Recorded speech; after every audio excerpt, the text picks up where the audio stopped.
Quisiera hablar con ustedes a esta hora acerca de los adolescentes, acerca de ese periodo mi hermano Pablo ha escrito un libro llamado Época de Oportunidad, que describe este periodo en la vida de nuestros hijos, porque realmente es una época de oportunidad. Es un tiempo maravilloso de la vida en el que todas las cosas que están presentes en la vida de nuestros adolescentes son oportunidades para que pastoreemos su corazón y les ayudemos a entenderse a sí mismos y les ayudemos a ver su necesidad de Cristo y de la gracia de Cristo y del poder de Cristo. Así que es una época de una oportunidad maravillosa. Y rápidamente quisiera hablar acerca de unas características que tienen en común los adolescentes. Una de las cosas que observarán en los adolescentes es inseguridad. Y yo observaba que mis adolescentes pasaban mucho tiempo frente al espejo y comprendí que no era nada más el tiempo pasado arreglándose y peinándose. Parte de ese tiempo era practicando. ¿Esta es mi mejor sonrisa? ¿Esta es mi mejor sonrisa? ¿Será este mi mejor lado? ¿Será este mi mejor lado? Y están preguntando, ¿soy comerciable? ¿Alguien encontrará que soy deseable? Este es un tiempo de inseguridad. También es un tiempo en el que los hijos son vulnerables. Y son vulnerables ante los adultos en su mundo. Un momento, sus padres les están diciendo, si quieres que te trate como un adulto, pórtate como un adulto. Y cuando se portan como un adulto, los padres les dicen, no te creas mucho, todavía sigue siendo mi hijo, que no se te olvide. Y nunca están muy seguros qué es lo que se espera de ellos. También es un tiempo de inestabilidad. Los adolescentes son inestables en el mundo de las ideas. No se sienten muy seguros qué es lo que piensan acerca de las cosas. Son inestables emocionalmente. En un momento se sienten felices y contentos y al momento siguiente el mundo está por acabarse. Por tercera vez en este día el mundo está por acabarse. Es un tiempo de aprensión. Están preocupados por el futuro. Se preguntan, ¿cómo podré llegar desde donde estoy ahora como hijo dependiente en casa de mis padres a ser algún día independiente, establecido en mi propio trabajo y carrera y en mi futuro? Y se preguntan cómo va a resultar todo eso y están aprensivos respecto al futuro. Y puede ser un tiempo en el que hay tendencia a resistir a la autoridad y necesitamos responder a nuestros adolescentes con gran sabiduría y gran discernimiento. Ahora, algunos errores comunes que cometen los padres. Uno es espiar versus espiar. Ahora, no sé si están familiarizados con esta caricatura, pero hay una caricatura en Estados Unidos donde hay dos espías y un espía es negro y el otro es blanco y los dos espías están tratando de atraparse el uno al otro. Y muchos padres desarrollan esa clase de relaciones con sus hijos adolescentes, donde los hijos están tratando de salirse con la suya y los padres están tratando de atraparlos. Y necesitamos evitar esa clase de relaciones. Otro trampa común es desconectarse. Los padres se desconectan de sus hijos y dejan de tratar de ser influencia en la vida de sus adolescentes. Aceptan la idea de la cultura que dice que los adolescentes no van a tener interés en ti. Son más influenciados por sus amigos y sus compañeros, y los padres abandonan el esfuerzo de ser influencia en la vida de sus adolescentes. Algunos padres tratan de volverse muy autoritarios y piensan, si realmente les demuestro quién manda, entonces podré establecer mi autoridad. Y yo quisiera sugerirles que donde queremos estar con nuestros adolescentes es que queremos ser personas que estemos influenciando la vida de nuestros adolescentes, donde ellos nos respetan y entienden que los amamos, que tenemos compromiso con ellos y que entendemos los caminos de Dios y ellos estén dispuestos a estar bajo nuestra autoridad porque entienden que somos influencias en su vida. Otra trampa común para los padres es las palabras destructivas, de los problemas que describe los proverbios como palabras descuidadas. Palabras descuidadas hieren como espada, pero la lengua del sabio trae sanidad. Y los padres de los adolescentes frecuentemente caen en la trampa de las palabras descuidadas, donde se están expresando en formas que son destructivas para los adolescentes, en formas que crean antagonismo y distanciamiento entre ellos y sus hijos. Otra trampa común es hacer énfasis en lo menos importante. Hay muchos asuntos importantes para los adolescentes, pero son asuntos de gusto, de estilo, de moda, no son asuntos de moralidad. Y nosotros tenemos que permitir que nuestros hijos se expresen en formas que no sean moralmente malas y dejar nuestros argumentos y discusiones con ellos para los asuntos donde sí están involucrados, asuntos de moralidad y de la ley de Dios. Es muy fácil que nos concentremos en lo externo y realmente no resolvamos las cosas internas. Déjenme darles algunas metas para este periodo en la vida de nuestros hijos. Lo que quisiéramos lograr en estos años de adolescencia es que quisiéramos ver la internalización del Evangelio. Quisiéramos ver a nuestros hijos abrazar la verdad de Dios con como su propia fe, y que sean personas que han abrazado a Dios y que aman a Dios y que están a nuestro lado apoyándonos como hermanos cristianos que andan con Dios y que amamos a Dios. Y para lograr eso, necesitamos estar pastoreando a nuestros adolescentes y su interacción con la palabra de Dios. Queremos ayudarles a ver la vitalidad y la sabiduría de la verdad de Dios, la manera en que la palabra de Dios habla a todos los asuntos de la vida.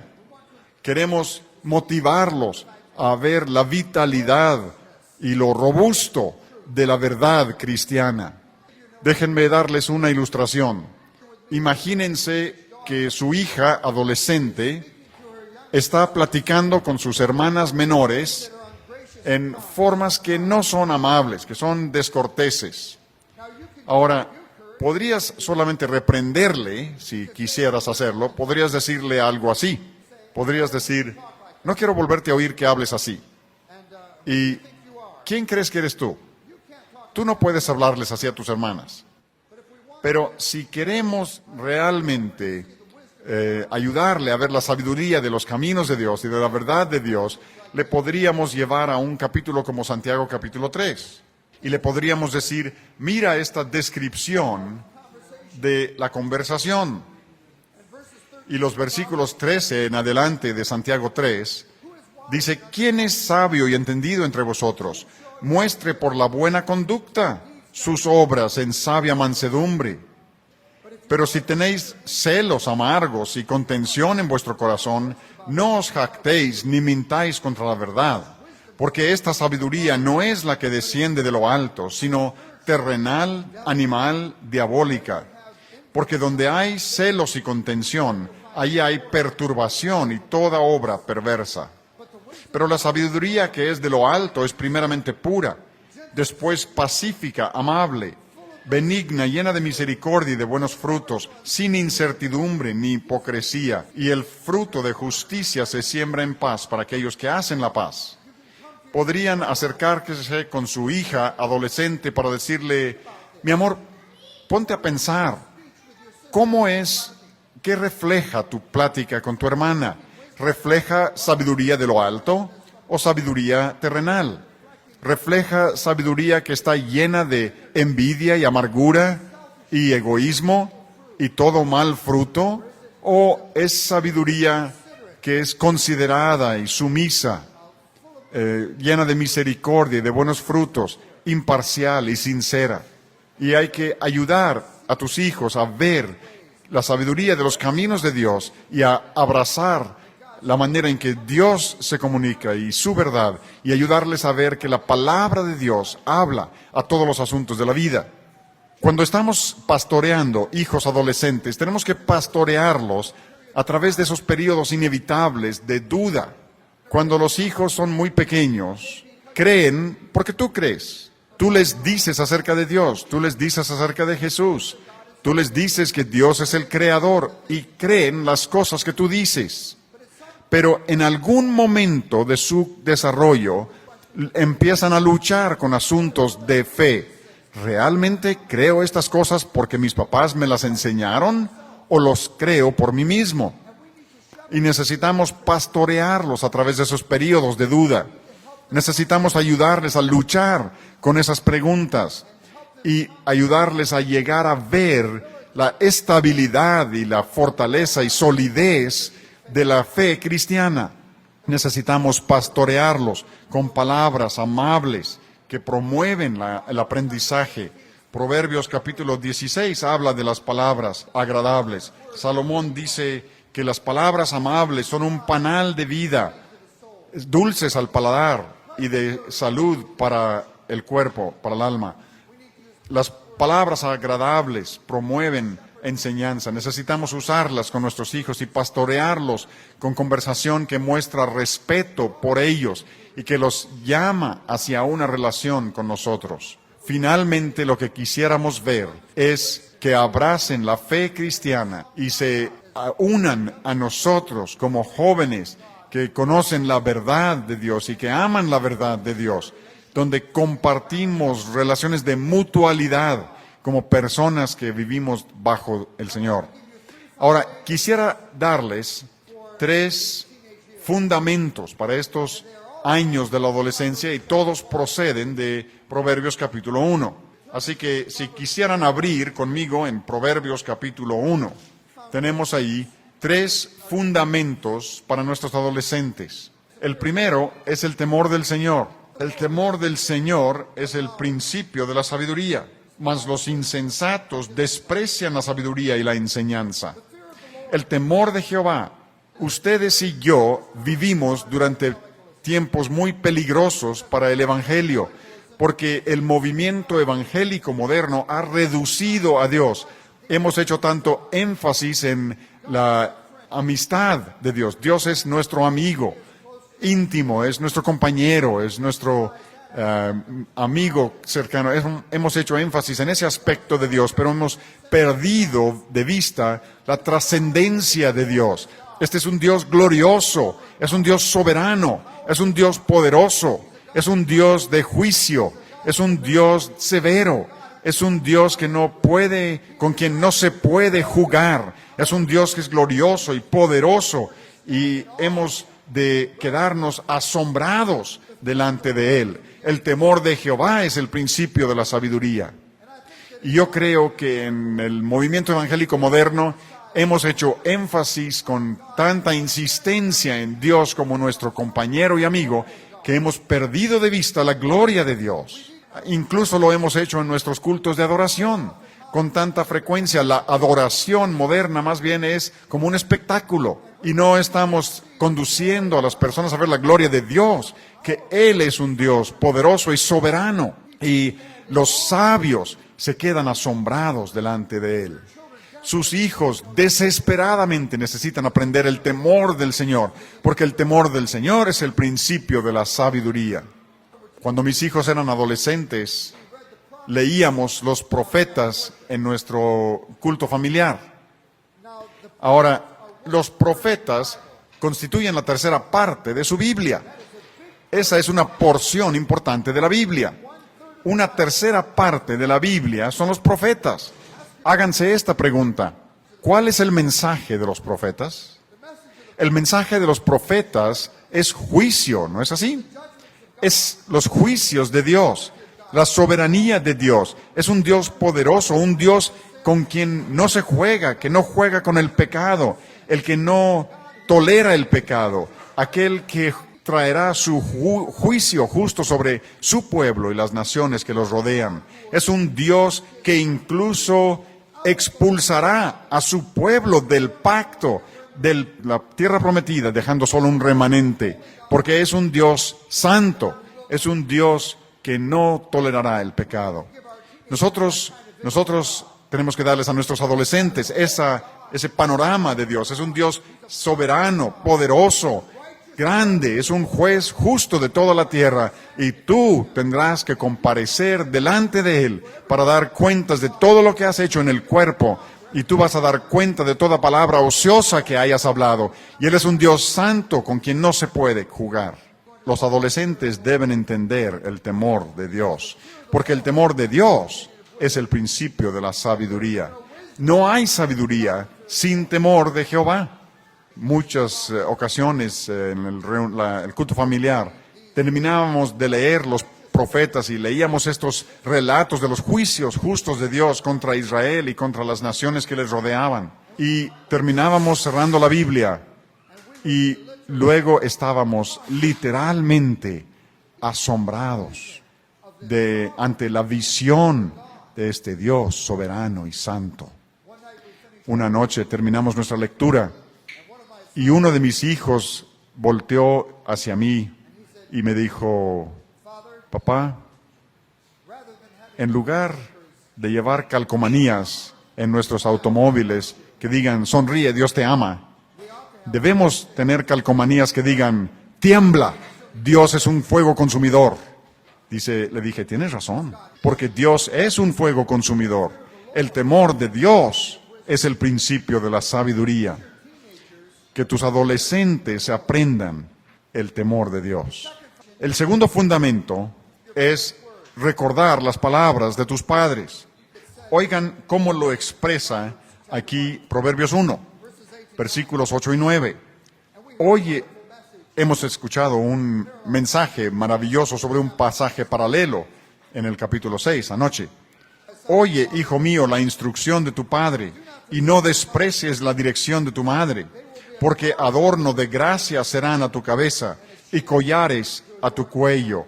Necesitamos enseñar a nuestros hijos que tienes que recordar las palabras de tus padres. Tu madre y yo te amamos, estamos comprometidos contigo, te entendemos los caminos de Dios. Hemos orado por ti todos los días de tu vida y te amamos. Necesitas recordarnos, necesitas respetarnos y respetar nuestro hogar y las cosas que nosotros representamos y las cosas para las cuales hemos vivido.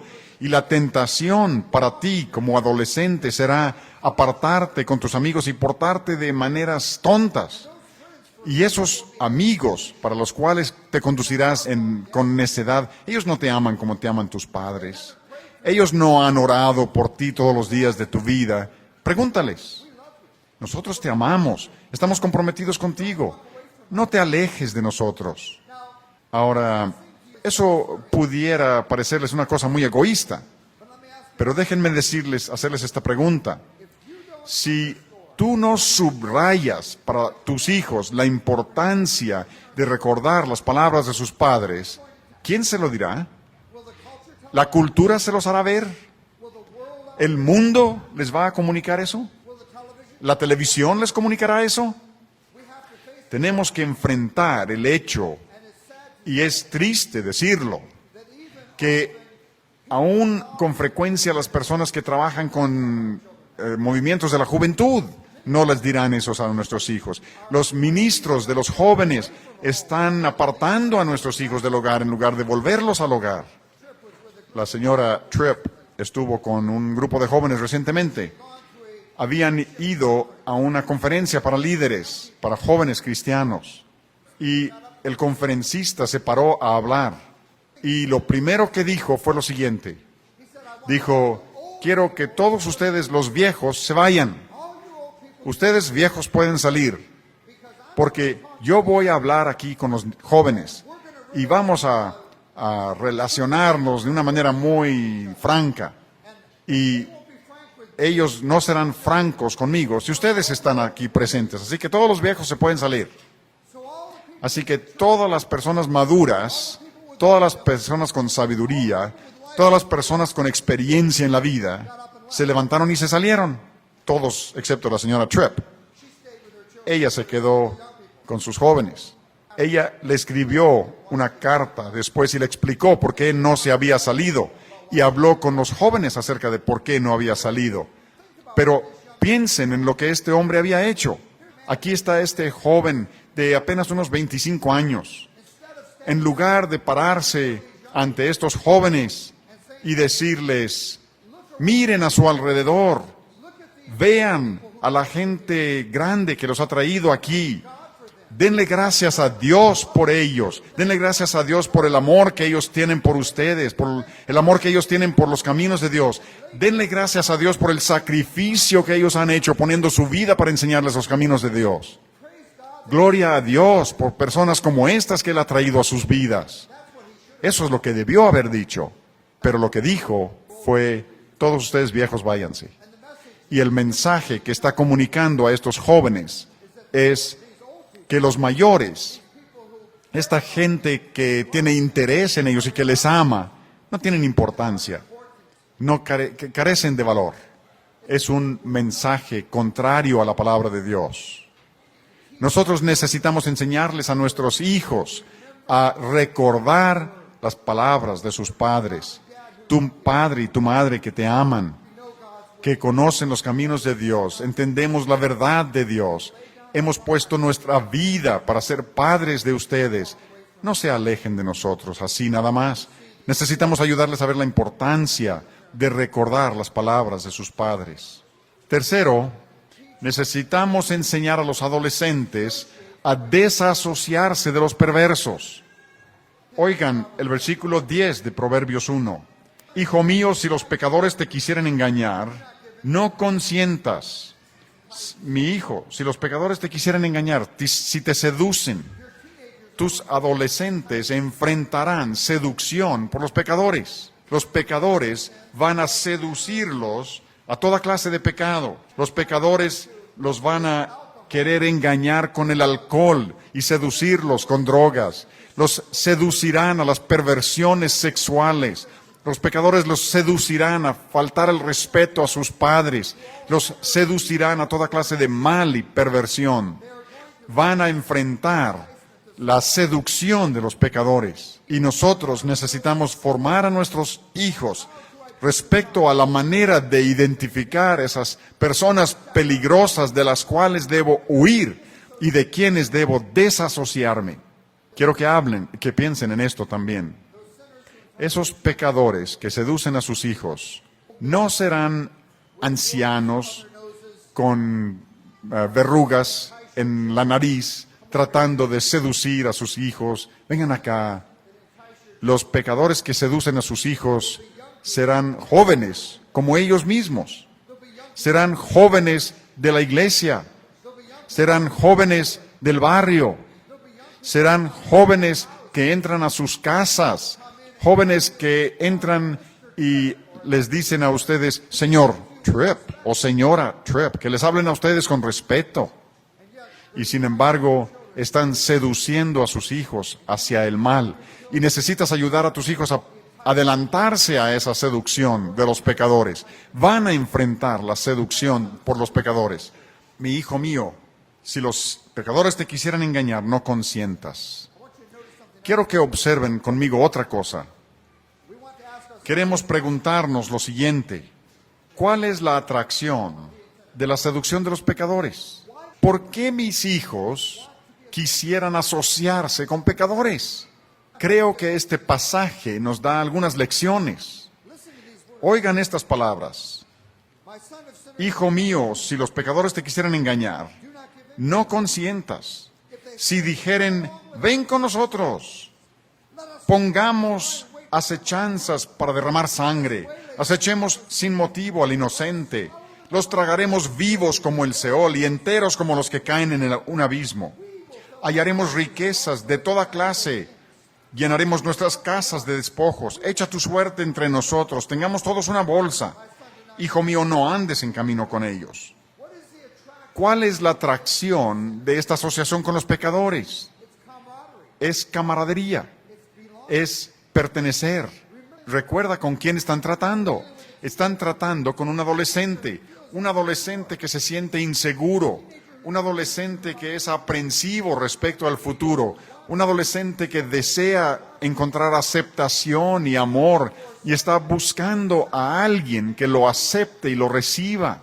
los malos lo están seduciendo y le están ofreciendo camaradería, le están ofreciendo amistad. Echa tu suerte con nosotros, compartiremos una misma bolsa, vamos a pasarla bien, va a ser divertido, vente con nosotros.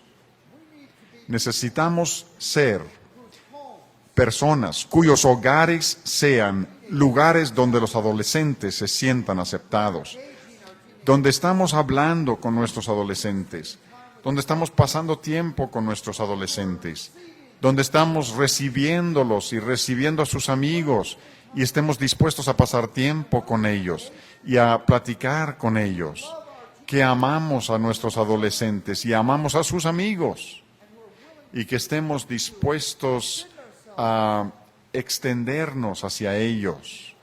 Ahora, esto va a significar que se van a sentar en tus sillones en la casa y van a derramar la coca sobre la alfombra y van a romper cosas. Pero saben que nada de eso importa. Nosotros necesitamos que nuestros hogares sean lugares donde los adolescentes sean bienvenidos, donde tenemos tiempo para los adolescentes, donde hablamos con ellos y conversamos y pasamos tiempo y mostramos interés en sus amigos. Yo no dejo de asombrarme ante el hecho de que no se necesita mucho para atraer a los adolescentes. Nosotros teníamos un columpio frente a nuestra casa, ¿así le llaman? ¿Un columpio? Era solo una cuerda de malla y colgaba de un árbol como 10 metros de alto y al columpiarse realmente alcanzabas mucha altura al final del arco. Y no se imaginan cuántas veces teníamos 3 o 4 adolescentes columpiándose ahí y otros formados ahí para esperar su turno. Y Margie y yo nos sentábamos ahí en la puerta de la casa viendo a estos jóvenes y decíamos, no podrían creer esto a menos que se lo dijéramos, que los adolescentes estén dispuestos a juntarse con los viejos para columpiarse. Pero hicimos de nuestro hogar un lugar agradable donde aceptábamos a los jóvenes y los abrazábamos y teníamos interés en ellos.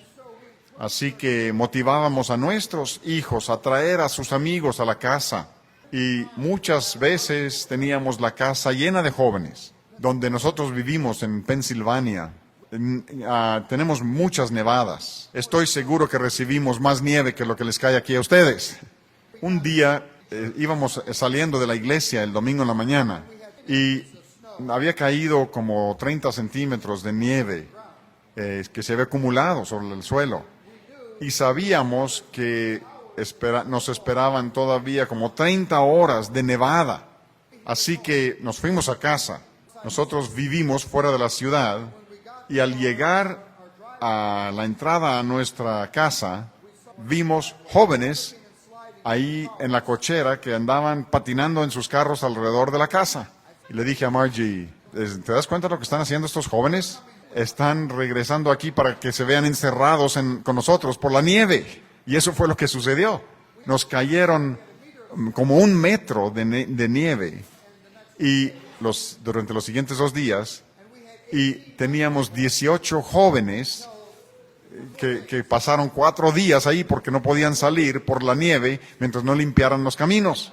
Pero el argumento es este, que si ustedes se interesan en los jóvenes, si tienes interés en tus hijos y tu casa está abierta para los jóvenes, descubrirás que no hay carencia, no hay escasez de jóvenes. Ahora, si vamos a hacer eso, vamos a tener que comunicarnos con nuestros hijos. Y cuando hablo de comunicación, casi todos pensamos en nuestra capacidad de expresar mis ideas en palabras. Y yo quisiera sugerirles que la mejor arte de la comunicación no es la capacidad de expresar nuestras ideas. La mejor arte de comunicación es la habilidad para extraer las ideas de otro. Es la capacidad para entender a otra persona. Necesitamos volvernos expertos en sacar los pensamientos y las ideas y los temores y los deseos y las ambiciones y aspiraciones de nuestros jóvenes. Proverbios habla muy directamente de este asunto. Proverbios 18:2. No toma placer el necio en la inteligencia, sino en que su corazón se descubra, o en exponer sus propias opiniones. Piensen en eso. ¿Qué es lo que disfruta el necio en una conversación? El necio disfruta expresar sus propias ideas. El hombre sabio disfruta extraer las ideas de otro. Tuve una conversación en una ocasión con uno de mis hijos. Fui a su cuarto y le dije, quiero hablar contigo. Y hablé con él. Le di mi discurso. Ahora, pude haber sido más sabio, pude haberle hecho preguntas, pude haber extraído su persona, y en el contexto de esa conversación pude haber dicho lo que yo tenía que decir. Pero yo fui necio en esa ocasión, no me deleité en entenderlo a él, me deleité en exponer mi propia opinión. Así que le di mi discurso. Terminé y le dije, qué bueno que tuvimos esta buena conversación, voy a orar por ti y ya me voy a dormir. Así que oré por él y me fui a dormir. Unos minutos más tarde, él estaba tocando la puerta de mi recámara. Papá, ¿todavía estás despierto? Sí, pásale. ¿Qué quieres? Dijo, solo quería decir que cuando saliste del cuarto, dijiste que te alegrabas de haber tenido una buena conversación. Yo solo quería decir que yo no dije nada. Yo tuve una buena plática. Tú tuviste una buena escuchada. Pero yo fui necio esa noche. Pude haber entrado para preguntarle algo. Pude haber tratado de entenderlo mejor. En el contexto de entenderlo, pude haber dicho las cosas que yo tenía que decir. Pero en lugar de eso, fui un necio. Lo único que me interesaba era lo que yo quería decir y no me interesó lo que estaba sucediendo en el interior de él. A esto se refiere Salomón en Proverbios 18:2. Proverbios 18:13. Al que responde palabra antes de oír, le es fatuidad y oprobio. El que responde antes de oír. ¿Alguna vez haces eso con tus hijos? Ya sé lo que me vas a decir, la respuesta es no. Pero papá, todavía ni hago la pregunta. No tienes que decirme nada. Yo soy tu padre. Yo sé lo que estás pensando. Antes de que la palabra esté en tu lengua, yo lo sé totalmente. ¿Eso no está en la Biblia? No tienes que decir nada. Ahora, mis hijos nunca han respondido a eso, diciéndome, Padre, qué maravilloso tener un padre que sabe leer el pensamiento. Qué afortunado soy. Ni siquiera tengo que hablar las palabras. Tú ya sabes lo que estoy pensando. ¡Qué maravilla! Eso no es lo que sucede, ¿verdad que no? Es que este joven se siente ofendido, se siente herido. Ni siquiera tuve la oportunidad de hacer mi pregunta. Me contestaste antes de escuchar siquiera. El proverbio dice que ese es un necio. El que responde antes de oír, le es fatuidad y oprobio. Proverbios 20, versículo 5. Como aguas profundas es el consejo en el corazón del hombre, mas el hombre entendido lo alcanzará o lo extrae. El hombre de entendimiento sabe extraer esas aguas profundas. La persona de entendimiento sabe hacer preguntas que sean abiertas, preguntas que no se puedan contestar sí o no. Preguntas que ayudan a nuestros hijos a expresar sus pensamientos y sus ideas. Necesitamos desarrollar la destreza de ayudarles a expresar sus pensamientos y sus ideas. Déjenme darles otra ilustración. Y imagina que sales a comprar un par de zapatos y estás tratando de encontrar un par de zapatos que le caiga bien, que le guste a tus hijos y que tú puedas pagar. Y ya has visto muchos pares de zapatos. Y tu hijo está viendo estos zapatos y tú estás diciendo, compra esos, me parecen muy bonitos. Y él dice, bueno, está bien, me los llevo. Así que le dices al dependiente, nos llevamos estos, porque ya quieres cerrar el trato y salir de la tienda antes de que cambie de opinión. Y al día siguiente, el hijo se está poniendo los zapatos que a él no le gustaban la noche antes. Y no está contento con esos zapatos. Así que está llorando. ¿Y cómo vas a manejar ese problema? Si quieres deleitarte en oír tu propia opinión, entonces podrías tener una conversación como esta. Yo no sé por qué estés llorando respecto a los zapatos. Sabes que después de todo se van a dañar, se van a acabar, y dentro de unos cuantos días nadie siquiera sabrá cómo eran.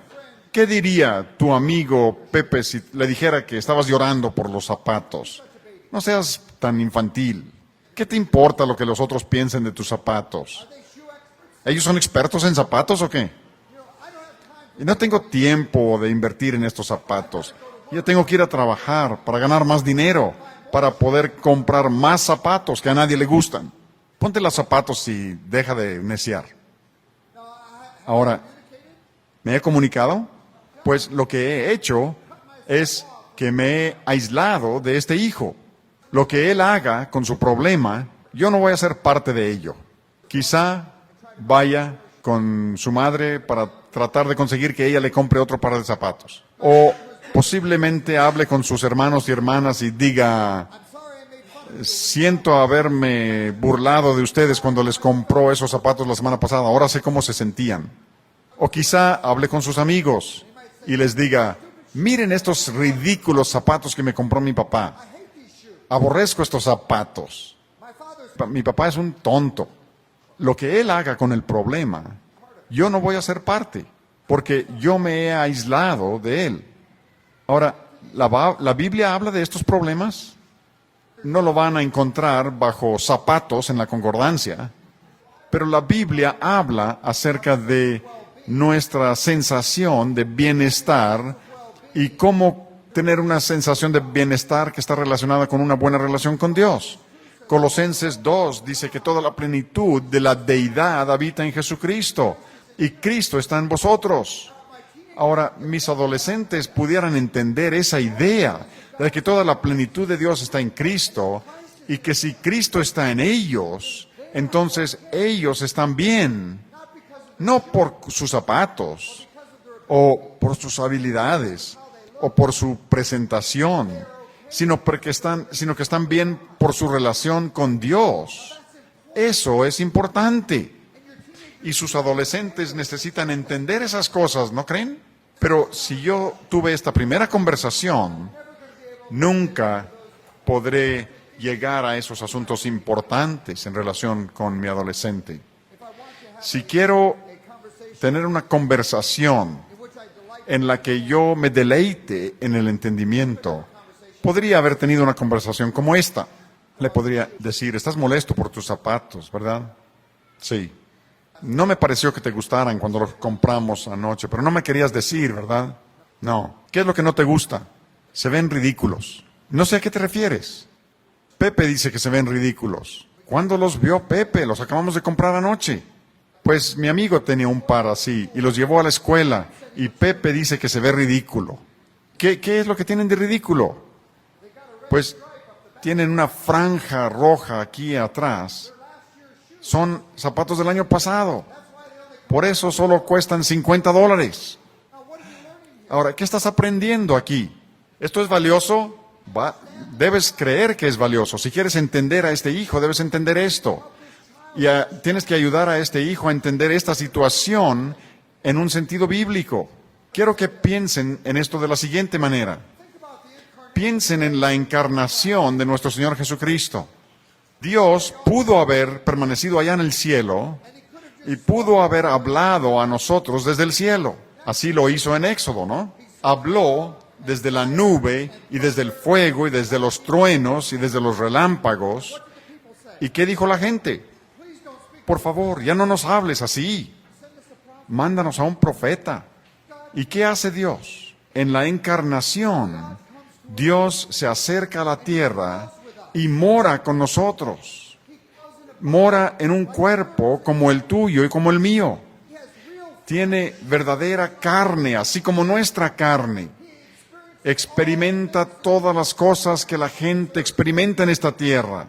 Sabe lo que significa ser humano en este mundo. Sabe lo que significa ser ofendido por el pecado. Sabe lo que significa ser tentado. Sabe lo que es cansarse, tener hambre.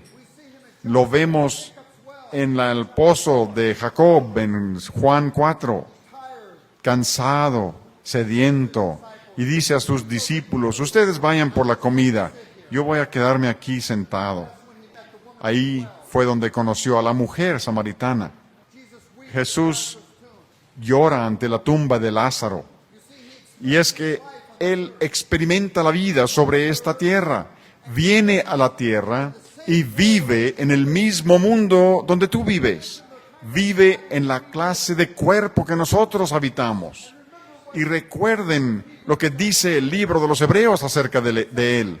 Dice que no tenemos un sumo sacerdote que sea incapaz de ser conmovido con nuestras enfermedades, sino que tenemos uno que ha sido tentado en todo, a nuestra semejanza, pero sin pecado.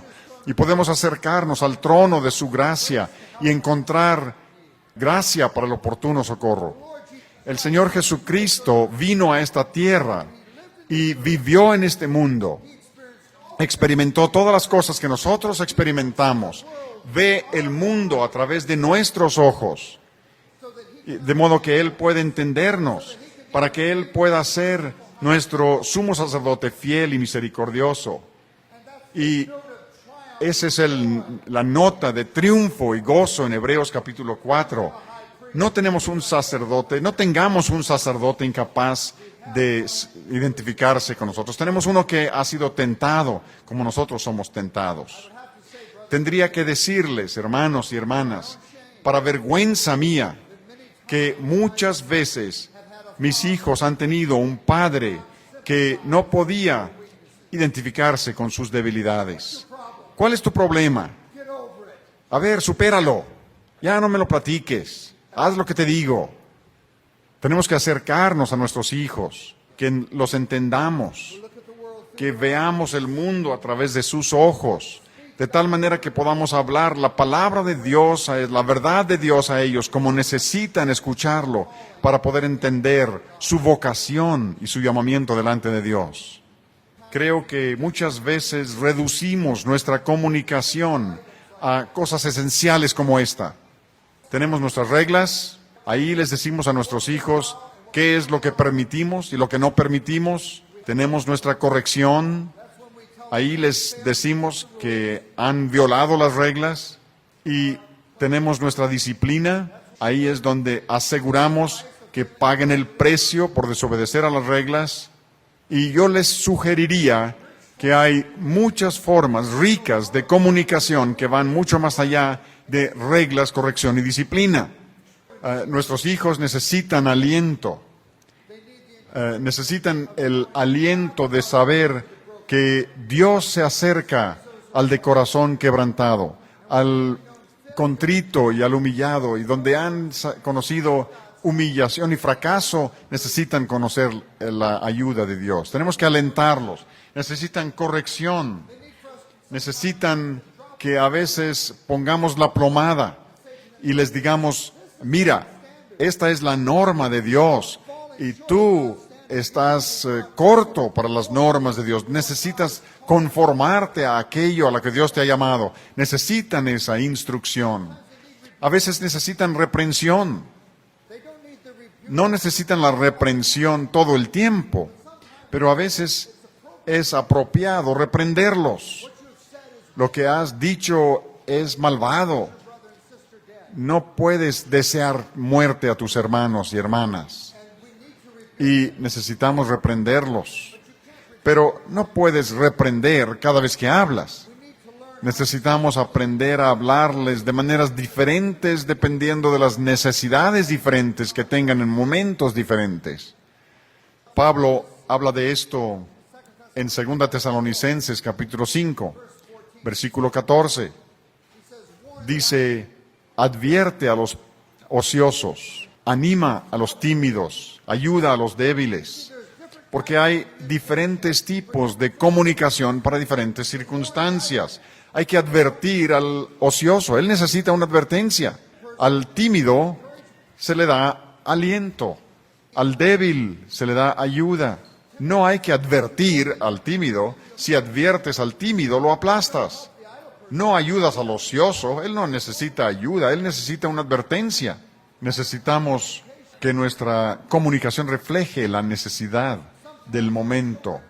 A veces nuestros hijos necesitan que les supliquemos, necesitan que les roguemos, como padres que entendemos los caminos de Dios. No la súplica del mendigo, sino la súplica de un padre que entiende los caminos de Dios, que entiende la verdad, que es capaz de exponer, de revelar su alma, suplicando a los hijos que anden en la sabiduría. Cuando mis hijos eran jóvenes, yo suplicaba respecto a los peligros de la pornografía, porque yo sabía que algún día lo enfrentarían.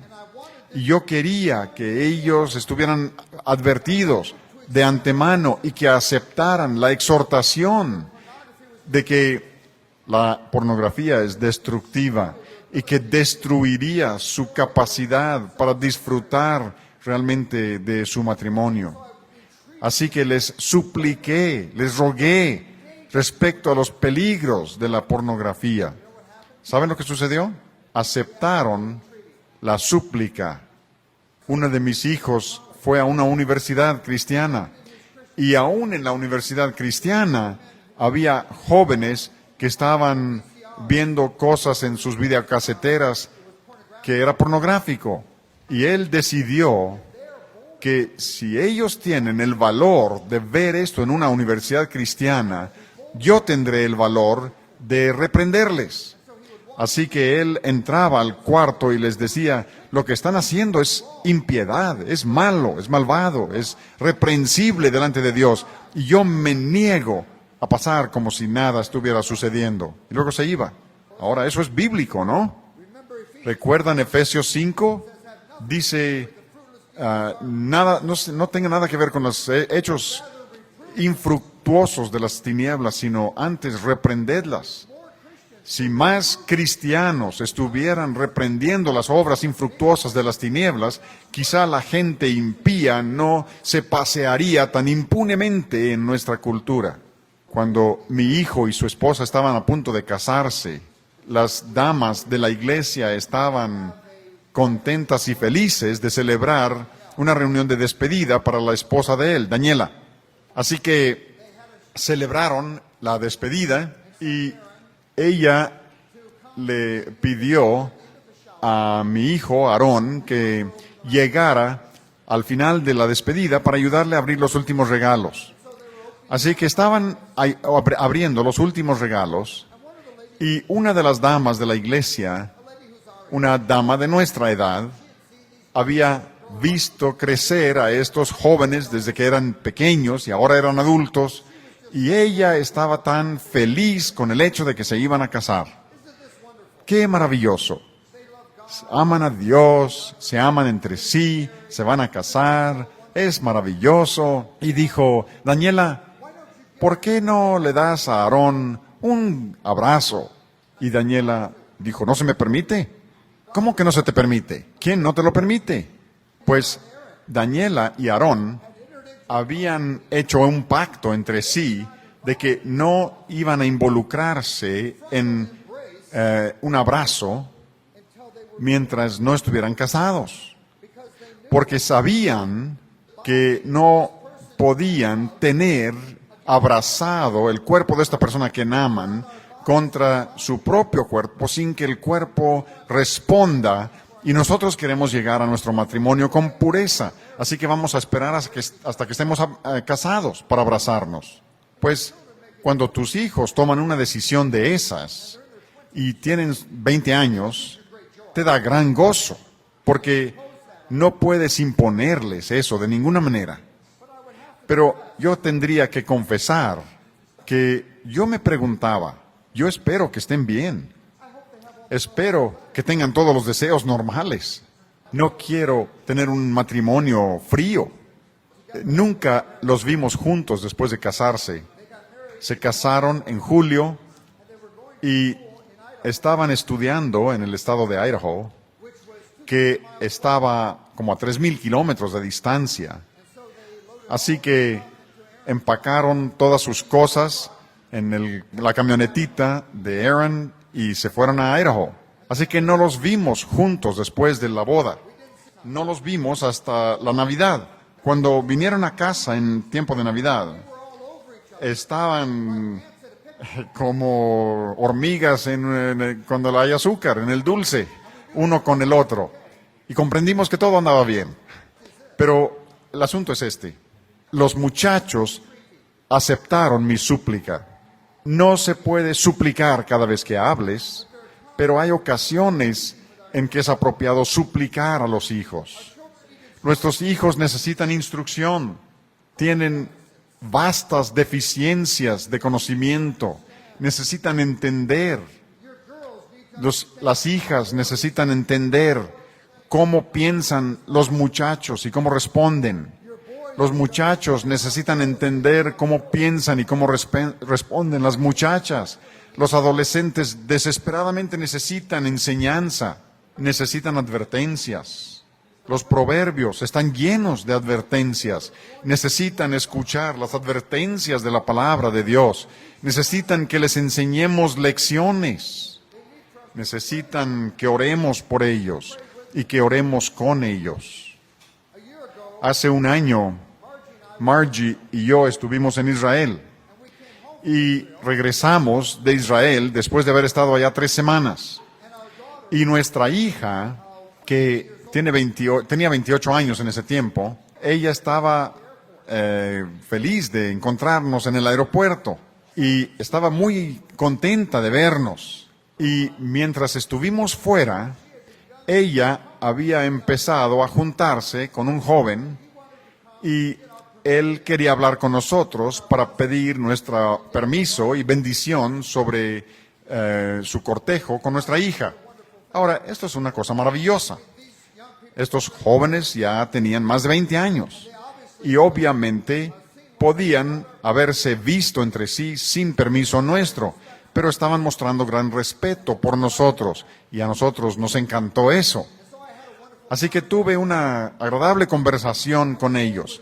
Hablé con ellos como 3 horas y yo abrí mi corazón delante de ellos con todas mis preocupaciones como padre y como pastor por este joven matrimonio que iban a empezar a verse y toda mi preocupación y deseos que yo tenía para su relación. Les abrí mi corazón y les hablé muy íntimamente. Y al terminar, les dije, ahora quisiera orar por ustedes, muchachos. Y oré por ellos, como por unos 20 minutos. Ahora, yo quería que ellos me escucharan, orar por ellos. Sus hijos necesitan escuchar que oran por ellos. Necesitan oírte derramando tu corazón delante de Dios a favor de ellos. Es bueno que oremos por nuestros hijos en privado, pero también necesitamos orar por nuestros hijos en su presencia.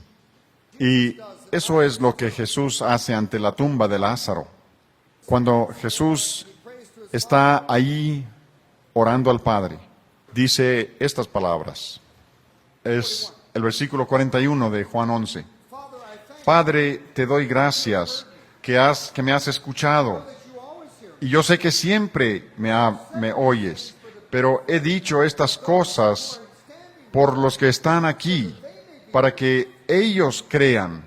Lo que está haciendo Jesús es que está orando a su Padre para que Lázaro salga de los muertos, pero habla en voz alta para que la gente que está a su alrededor escuche su oración al Padre y que ellos también crean en Dios y en el poder de Dios. Sus jóvenes necesitan escuchar las oraciones que haces por ellos. Necesitan oír que derramas tu corazón y clamas a Dios por ellos. Una anécdota más. Yo reconozco que todas las cosas de las que les he hablado ayer y hoy son bastante extensas, consumen mucho tiempo. Una de las cosas que ustedes han estado meditando es el hecho de que las cosas que este hombre está diciendo llevan tiempo, y tienen razón, así es. Y yo estoy persuadido de que durante esta época de la vida, cuando tienen hijos en el hogar, no tienes ninguna tarea que sea más importante que pastorear a tus hijos. Esa es la tarea más importante que tienes que hacer. Y es un trabajo que consume mucho tiempo. Yo tengo un amigo que es fabricante de arcos para violín. Y él fabrica arcos para violín para una tienda muy exclusiva en la ciudad de Nueva York. Y los arcos de violín que él fabrica cuestan miles y miles de dólares. Y la gente de toda parte del mundo, de orquestas de conciertos, vienen a este negocio para comprar arcos para violín. Mi amigo era aprendiz en ese taller. Y un día su jefe se acercó con él y le dijo: tú tienes mucha capacidad, eres muy diestro, y tú podrías convertirte en el fabricante de arcos más famoso de tu generación. Y la gente de todo el mundo vendrán y comprarán sus arcos para violín. Pero si vas a ser grande, va a ser necesario que para eso vivas. Tú estarás aquí a las 6 de la mañana y permanecerás hasta medianoche y estarás trabajando en arcos de violín. Y si tú te entregas a esto, tú puedes llegar a ser el más grande fabricante de arcos de violín de tu generación. Y gente de todo el mundo vendrá a comprar arcos de violín contigo. Serás famoso y serás rico. Mi amigo dijo: yo no podría hacer eso. Fabricar arcos es la manera de ganarme la vida. Pero no es mi vida. Yo tengo una esposa en casa. Tengo 3 hijos. Tengo que ir a casa y tengo que ser marido de mi esposa y padre para mis hijos. Y yo no puedo estar aquí fabricando arcos de violín todo el día. Tengo que ir a casa y ser marido y ser padre. Su jefe se rió de él. Dijo: eres un necio. ¿Dónde estarán tus hijos de aquí a 100 años? Pero de aquí a 100 años, la gente todavía estará usando tus arcos. Piensa en Stradivarius. ¿Quién ha oído de los hijos de Stradivarius? Pero la gente está dispuesta hasta a matar por uno de sus violines. Piensen en esto. Este hombre está ofreciendo inmortalidad a través de la fabricación de arcos de violín. El hecho es que ustedes saben que sus hijos, habiendo nacido de la unión con tu cónyuge, todavía existirán de aquí a 100 años. Tienen almas inmortales. De aquí a 100 años estarán o en la presencia de Dios, en los gozos y deleites de estar ante el rostro de Dios mismo, o estarán experimentando el castigo y la agonía eterna del infierno y de la perdición. Pero de aquí a 100 años, tus hijos todavía existirán. Y tú tienes este breve momento de tiempo para pastorear sus corazones. No tienes ningún trabajo que sea más importante que este. Ahora, yo sé que vemos el asunto del tiempo, y yo no tengo tiempo. Pero ese no es el único problema que tenemos, ¿cierto? También nos vemos a nosotros mismos y pensamos: soy débil, me falta discernimiento, me falta entendimiento. ¿Cómo puedo hacerlo? Y quiero animarles con la palabra de Dios. Segunda de Pedro, capítulo 1. Tenemos estas maravillosas palabras de aliento. empezando en el versículo 3. Su divino poder nos ha dado todo lo que necesitamos para una vida de piedad y contentamiento a través de nuestro conocimiento de Él, que nos ha llamado por su gloria y bondad. Y por medio de ellos nos ha dado grandes y preciosas promesas para que por ellas llegaseis a ser participantes de la naturaleza divina, habiendo huido de la corrupción que hay en el mundo a causa de la concupiscencia. ¡Qué maravillosa verdad! Su divino poder les ha dado todo lo necesario para una vida de piedad y contentamiento. Todo lo que necesitas como hijo de Dios se te ha dado en Cristo Jesús. Toda la sabiduría, todo el discernimiento, toda la fortaleza, toda la fuerza, todo el entendimiento, toda la energía espiritual. ¿Dónde se encuentra? Se encuentra en Jesucristo. Su divino poder nos ha dado todo lo que necesitamos para una vida de piedad y contentamiento a través de nuestro conocimiento de Cristo. Si buscamos en nosotros mismos la fortaleza, si buscamos en nosotros mismos el discernimiento, si buscamos la sabiduría en nosotros mismos, descubrimos que la cena está vacía. No tenemos lo que necesitamos, pero Dios nos lo ha dado en el Señor Jesucristo y nos ha dado sus grandes y preciosas promesas, todas las promesas en la palabra de Dios que nos han sido dadas por su divino poder y por abrazar a Dios y abrazar estas promesas. Tenemos la gracia y la fuerza y la sabiduría para participar en la naturaleza divina y para escapar de la corrupción de este mundo causada por los deseos impíos. Hermanos y hermanas, la esperanza que tenemos de hacer las cosas a las que Dios nos ha llamado no se encuentra en nosotros, se encuentra en Él. Se encuentra en el Señor Jesucristo, quien ha sido hecho por nosotros sabiduría y poder. Todo lo que necesitamos nos ha sido dado en Cristo. Vamos a avanzar en la fuerza de Cristo y en la gracia de Cristo para hacer aquello a lo que Dios nos ha llamado, llenos de esperanza y llenos de gozo, porque Cristo en vosotros es fuerte. Vamos a orar.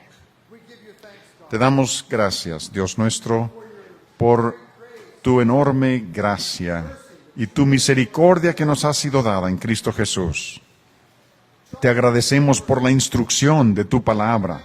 Te damos gracias porque no tenemos que explicarnos nosotros mismos cómo encontrar la fuerza en nosotros para hacer estas cosas, sino que en Cristo encontramos esa fortaleza y esa gracia. Y así te agradecemos a ti. Y pedimos que tú nos ayudes a permanecer en ti como ramas en una vid, que andemos en tus caminos y conozcamos tu ayuda y pastoreemos los corazones de nuestros hijos.